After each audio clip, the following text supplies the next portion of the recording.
Good day everyone. Today I will discuss my topic about predicting response with decision trees. So what is a decision tree? A decision tree is the graphic demonstration of a choice made or proposed. What seems most interesting is not always useful, and not always are things so clear that you can choose between two solutions immediately. A tree structure helps us extract the same information with greater readability by putting the right emphasis on the branch we have entered to determine the choice or evaluation. So yung decision tree, it is a decision support model that uses a tree-like model of decisions and their possible consequences including chance, event, outcomes, resource, cost, and utility. So later on, papakita ko sa inyo yung example ng decision tree. So here are the examples to illustrate how a decision tree might predict a response. First is training the decision tree. The decision tree algorithm will find the best feature and value to split the data at each node. Yung node, it shows a decision to be made and shows the final outcome of a decision path. So in training the decision tree, the data will be split into two subsets. Then the process continues for each subset, further splitting based on other features or stopping when a certain condition is met. The second one is making predictions. To make a prediction for a new data point, it follows the decision tree's branches based on the values of its features. So in making predictions, you have to base the predictions on the node that you set. Third is handling categorical features. Decision trees can handle both numerical and categorical features. So in handling categorical features, the features is categorized in the trees. So the tree will create branches for each category. The fourth is handling overfitting. Decision trees are prone to overfitting, meaning they may fit the training data too closely and perform poorly on new unseen data. Techniques like pruning or setting a maximum depth can help mitigate this. So in summary, a decision tree predicts a response by recursively splitting the data based on the values of input features, creating a tree-like structure. When a new data point is encountered, it traverses the tree or reach a leaf node which contains the predicted outcome. So in the screen, this is the example of decision tree. So the decision tree, ito yung problem na kailangan mong i-solve. So yung nakalagay doon is, should I accept a new job offer? So in order for you to have the best answer, kailangan mong gumawa ng decision nodes, root nodes, and leaf nodes. So in the nodes, kailangan mo siyang i-consider yung salary at least, yung gaano ba kalayo yung sa communication, sa pagko-commute, yung from your house to the work. So kung ano yung mga ino-offer dun sa job, kung may mga free coffee ba. Ayan, so in order for you to have the best answer, kailangan mong i-list down dyan yung mga need mong i-consider na mga things. Importance of predicting a response by decision trees. Predicting a response using decision trees can be important for various reasons across different domains. Decision trees are popular machine learning algorithm that is used for both classification and regression tasks. So the predicting response with decision trees offers interpretability, feature importance analysis, robustness to outliers, handling of missing data, and applicability to various tasks, making them a valuable tool in the machine learning toolkit. So here are some key aspects highlighting the importance of predicting responses with decision trees.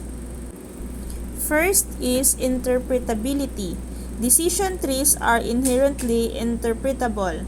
The decision-making process is represented in a tree-like structure, which makes it easy for humans to understand and interpret the logic behind predictions. In interpretability, this is crucial in application where transparency and explainability are important, such as in medical diagnosis or legal decisions. Next is feature importance. Decision trees provide a natural way to assess the importance of different features in making predictions by examining the splits in the tree. One can identify which features are more influential in determining the outcome.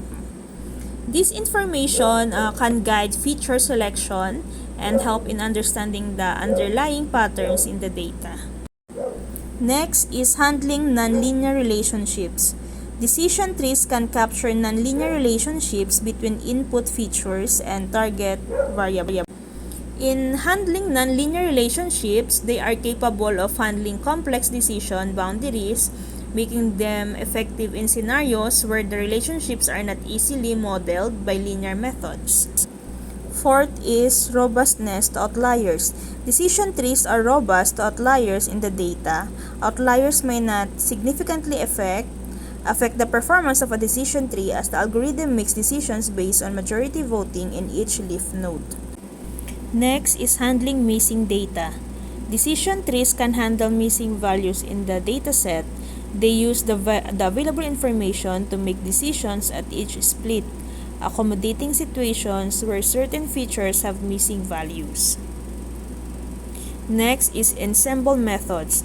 Decision trees can be used as building blocks for powerful ensemble methods such as random forest and gradient boosting. So these ensemble methods combine multiple decision trees to improve predictive accuracy and generalization to unseen data. Next one is applicability to various tasks. Decision trees can be used for both classification and regression tasks, whether you need to predict a categorical outcome or a numerical value. Decision trees offer a versatile solution. Next is ease of implementation. Decision trees are relatively easy to implement and understand. The simplicity of the algorithm makes it accessible for both beginners and experts in the field of machine learning. Then lastly, the scalability. Decision trees can handle large data sets efficiently. Although the time complexity of the training a single decision tree can be high, the scalability can be improved using techniques like parallelization and tree pruning. Advantages and disadvantages of decision trees. As much as we'd like to understand the algorithm and its strengths, it's crucial to understand its shortcomings. The truth is that decision trees aren't the best fit for all types of machine learning algorithms, which is also the case for all machine learning algorithms. So here are the advantages and disadvantages. Under the advantages, first one is easy to understand and interpret. Decision trees are highly intuitive and can be easily visualized. Their hierarchical structure resembles human decision making, making them accessible even to non-experts. So, this interpretability is crucial in situations where understanding the decision process is just as important as the prediction itself. Next is can handle both continuous and categorical variables. The decision trees are versatile and can manage datasets with a mix of continuous and categorical features, as well as target variables of either type.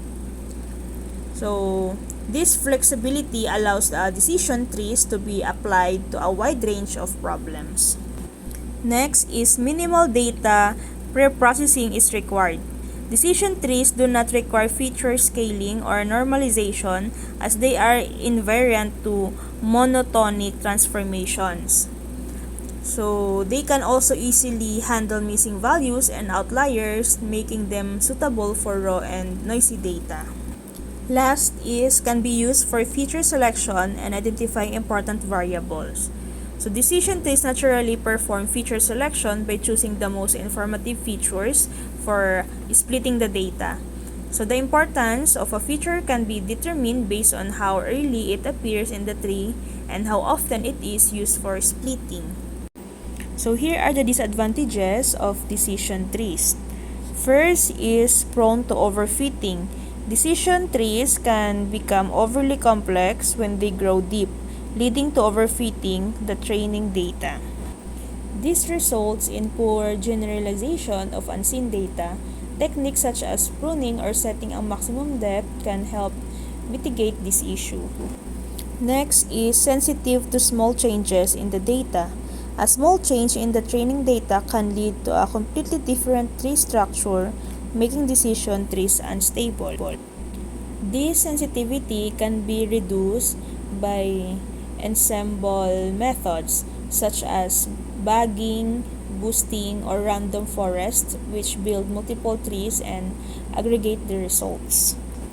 Next is decision tree models are often not as accurate as other machine learning methods. Due to their simplicity and the greedy nature of their construction, decision trees may not always produce the most accurate models. However, they can serve as a good starting point or baseline model for comparison with more sophisticated methods. Last is bias towards dominant classes. Decision trees can be biased towards the majority class in imbalanced datasets, leading to suboptimal splits and misclassification of minority instances. Techniques such as oversampling, undersampling, or using cost-sensitive learning can help address this issue. So here is the activity in an essay for you why predicting response by decision tree is important.